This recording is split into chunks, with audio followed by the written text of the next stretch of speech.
Welcome back dear मेहमानों। जी हाँ, Tata technologies का आईपीओ में आपने भी अप्लाई किया होगा। बहुत क्यूरियोसिटी होगी, बहुत सारा एक्साइटमेंट होगा आपके अंदर कि आपने अप्लाई करने के बाद आपको ये आईपीओ में लिस्टिंग होने के बाद आपको शेयर्स अलॉट होंगे या नहीं। इसको चेक करना है तो कहाँ करना है, और अलॉट होने के बाद अगर आपके पास स्टॉक्स आ गए तो उसे तुरंत लिस्टिंग गेन को बुक करना चाहिए या फिर इसको लॉन्ग टर्म के लिए रख देना चाहिए। अभी रिसेंटली जो आईपीओज हुए हैं, जो बहुत सारे पब्लिक में फेमस आईपीओज थे, जैसे कि एलआईसीआई, जियो फाइनेंशियल सर्विसेज, ऐसे आईपीओ के साथ में क्या हुआ है चार्ट पे एनालाइज करके देखेंगे। अगर आपको अलॉटमेंट मिल चुका है तो कैसे चेक करेंगे, और अलॉटमेंट मिलने के बाद इसे बुक करें कि क्या करें, सारी कंफ्यूजन चलिए दूर करते हैं। चलते हैं लाइव स्क्रीन पर। 500 रुपए पर शेयर के हिसाब से फाइनलाइज हो चुका है इसका price, offer price Tata technologies का। अब 3,000 करोड़ रुपए का जो फंड रेज करना था इनको, वो 2,10,000 करोड़ का फंड रेज कर चुके हैं। मतलब कि 70 गुना ज्यादा इनका फंड रेज हो चुका है। इस 70 गुना ज्यादा का फंड रेज होने वाली कंपनी को अगर आप तुरंत लिस्टिंग होने के बाद बेचना चाहें तो हो सकता है कि बाकी लिस्टिंग की हुई कंपनियों से अलग तरीके का कुछ चार्ट दिखे। लेकिन हम आज कंपेयर करेंगे कि बाकी लिस्टिंग की हुई कंपनियों का चार्ट कैसा दिख रहा है, और क्या होगा तो हम कैसे बिहेव करेंगे, और कैसे हमें डिसाइड करना चाहिए कि इस स्टॉक को अभी हमारे पोर्टफोलियो में अभी लिस्टिंग गेन के साथ रहना चाहिए या लिस्टिंग गेन बुक करना चाहिए। सबसे पहले हम चेक करते हैं कि कहां पर चेक करना होगा हमें कि हमको अलॉट हुआ है या स्टॉक नहीं।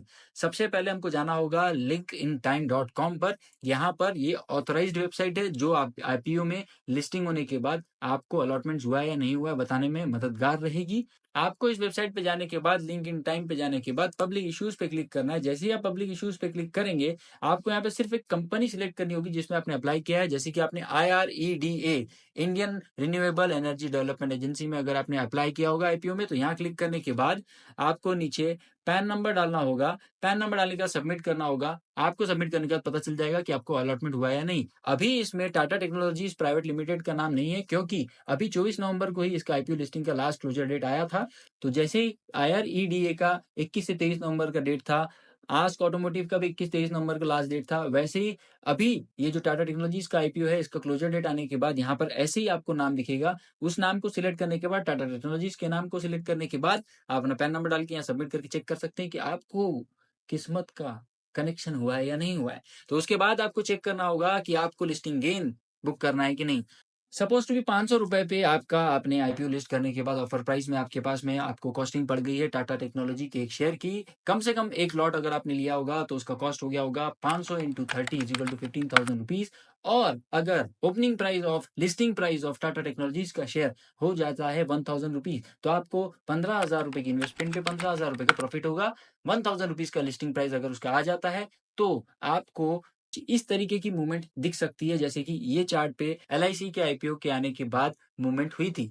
लोगों ने अपनी इन्वेस्टमेंट में बहुत अच्छा रिटर्न देखने के बाद तुरंत उसी दिन, जिस दिन ये लिस्ट हुआ उसी दिन बेचना इसको शुरू किया। शुरू करने के बाद बॉटम पे वापस से उन्होंने उसके प्रॉफिट को बुक करे हुए पैसे को ही इन्वेस्ट कर दिया उसी स्टॉक में, और अपने प्रॉफिट के पैसे को उसी कंपनी को लगाकर फ्री कर दिया गया। ऐसा ही स्टॉक, ऐसा ही लिस्टिंग जियो फाइनेंशियल सर्विसेज का भी हुआ है। जियो फाइनेंशियल सर्विस भी एक लेटेस्ट बहुत फेमस आईपीओ था जिसमें बहुत रिटेल इन्वेस्टर्स ने पैसा लगाया।